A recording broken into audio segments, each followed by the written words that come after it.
আসসালামু আলাইকুম প্রিয় দর্শক, আশা করছি ভালো আছেন। আজকে আমরা দেখব মোবাইল এক্সেলে কিভাবে অটো ফিল করতে হয়। এই যে ইন্টারফেসটা দেখতে পাচ্ছেন, এখানে ধরেন আমরা ডেট লিখব, 1 তারিখে দিচ্ছি 1 জানুয়ারি 2026।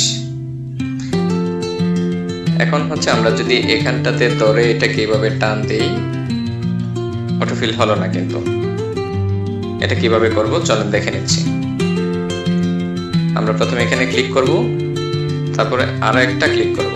এই যে দেখেন লেখাটা আসলো কমেন্ট ক্লিয়ার ফিল। আমরা ফিলে ক্লিক করব।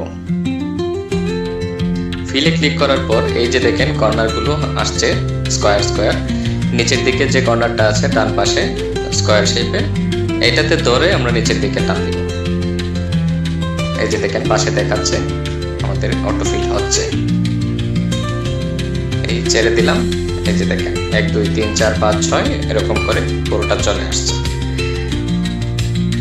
এখন এটাকে যদি আমরা মাসের নাম সহ দিতে চাই, আমরা এটাকে কিভাবে 01/01/2026 না হয়ে 01 জানুয়ারি বা 1 জানুয়ারি 2026 হবে, এটা আমরা কিভাবে করব চলুন সেটাও দেখে নিচ্ছি।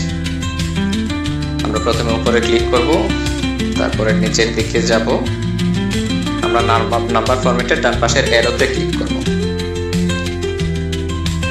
তারপরে general, number, currency, accounting, date, time, percentage, fraction সবকিছু এখানে পাবেন। আমরা হচ্ছে যেহেতু ডেট দিব, ডেটের একদম ওই যে ডান পাশে অ্যারো চিহ্নটাতে ক্লিক করব।